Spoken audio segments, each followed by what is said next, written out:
Israel is not committing genocide. It's actually crazy to see how the word genocide has just been thrown around online as if it holds no weight, when in fact it does, and it is a specific legal term. But a new 8-chapter report from the Beijing Sadat Center for Strategic Studies has just dropped, and it's pretty devastating for the entire genocide narrative. Now, the full report is about 20 pages, but in this video, I'm just going to give you guys a quick rundown and just give you the gist of things. Now, if you guys are interested in a full breakdown and analysis of this report, make sure to subscribe to my YouTube. The link is in the bio because I will be doing it over there. So the first claim is that there is starvation, that Israel is using starvation as a weapon of war, that Israel is starving Gazans. The reality is that Israel delivered more food and aid during the war than before October 7th. The starvation claim is based on flawed assumptions and no direct evidence. Most of the starvation claims come from Hamas-controlled outlets or unverified NGO reports that are relying on guesswork in a war zone without verified proof. So the bottom line is that there is no policy of starvation, and Israel increased aid even while Hamas was firing rockets from within Gaza. Second point is that there is a conflation between civilian casualties and genocide. It truly is hard to talk about from a moral standpoint because people die in war and war sucks. But the data doesn't lie, and the IDF has no policy of deliberately targeting civilians, and that's the key because genocide requires intent. There is no evidence of a systematic effort to kill Gazans. In fact,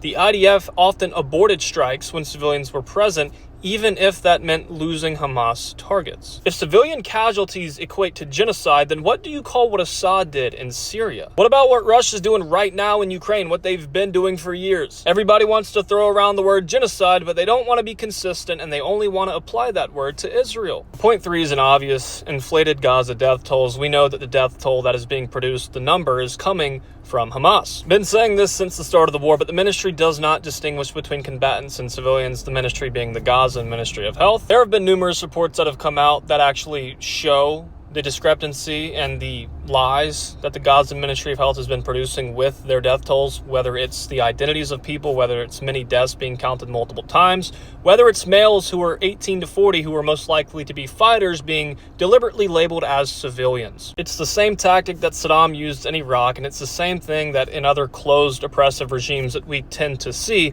because journalists on the ground can't verify anything, so they lie. They have incentives to misrepresent the truth of the matter. Again, I can't do a full breakdown in the time frame that I have here, but using the word genocide when it doesn't apply weakens the term. And at the end of the day, this war is tragic and civilians are in fact suffering. We can't cast doubt on that, but we can't confuse that with genocide.